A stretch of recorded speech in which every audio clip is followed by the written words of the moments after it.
माँ तू हमारे साथ मुंबई चल, बाबा थे तब बात अलग थी।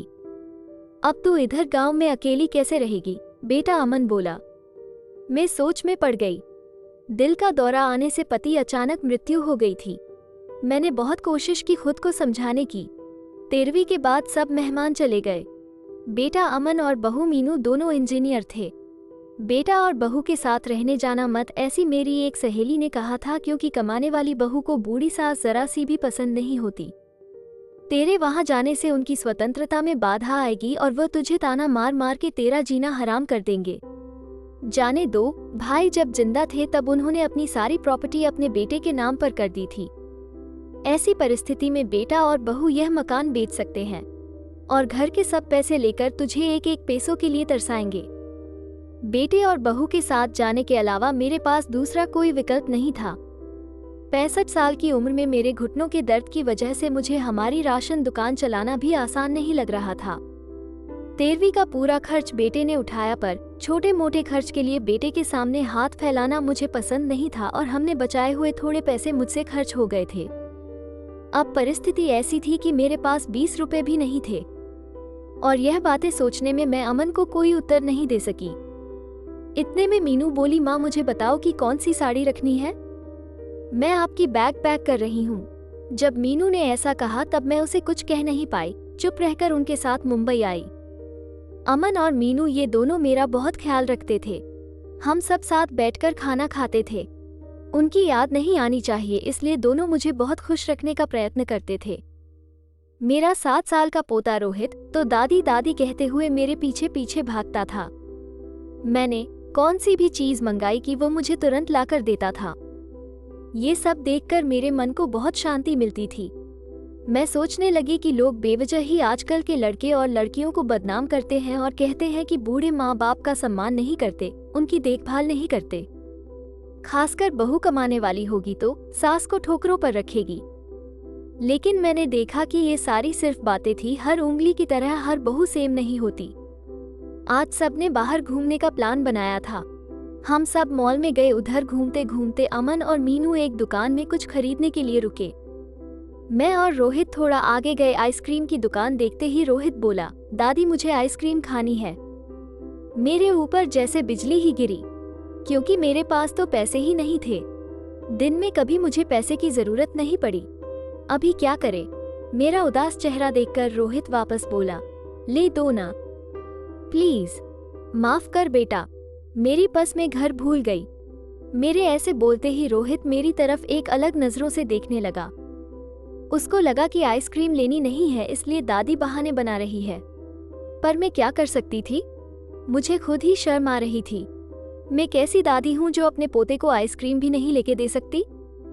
हमने बाहर ही खाना खाया। मीनू ने मेरे पसंद की काजू मसाले की सब्जी ऑर्डर की थी, पर मुझे वो पसंद नहीं आ रही थी। घर आने के बाद सबने थोड़ी देर टीवी देखी। अमन सोने गया। रोहित को क्या चाहिए और क्या नहीं वो देखने के लिए मीनू उसके रूम में गई। मैं भी मेरे रूम में सोने जा रही थी। तभी मुझे रोहित की आवाज सुनाई दी, मम्मी दादी बहुत कंजूस है, तू ऐसा क्यों बोल रहा है। हाँ मम्मी, हम जब मॉल में घूम रहे थे तब मैंने दादी से आइसक्रीम मांगी तो वो कहने लगी कि मेरी पर्स घर पर भूल गई हूँ। यह अच्छा है क्या मम्मी, कंजूस दादी। रोहित क्या है, दादी के बारे में ऐसे बोलने से पहले तुमने सोचा नहीं क्या। तेरी दादी इस वक्त कितनी दुखी है तू समझ नहीं सकता। दादी को कितना दुख है बेटा।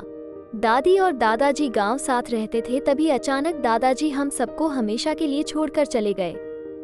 जिस व्यक्ति के साथ हम 24 घंटे साथ रहते हैं, साथ उठना बैठना खाना पीना हम साथ करते हैं, हम सब अपना सुख दुख बांट लेते हैं, वही व्यक्ति जब अचानक हमको छोड़कर चला जाता है तो कितना दुख होता है तू अभी नहीं समझ सकता।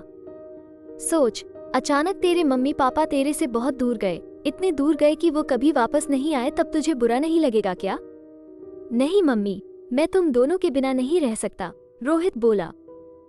बेटा फिर सोच कि दादाजी बिना तेरी दादी कैसे रहती होगी। ऐसी परिस्थिति में वो अपना पर्स घर भूल गई होगी। तूने उनको कंजूस कहा, उनका प्यार तुझे नहीं दिखा क्या। जब भी तुझे स्कूल से आने में 5 या 10 मिनट भी लेट हो जाता है तब वो बालकनी में खड़ी रहकर तेरी राह देखती है। उनके घुटने दर्द करते हैं तभी भी बेटा, किसी के बारे में अपनी राय बनाने से पहले उस व्यक्ति के दृष्टिकोण से सोचना चाहिए। ये बातें सुनकर मुझे मेरी बहू पर बहुत अभिमान हुआ।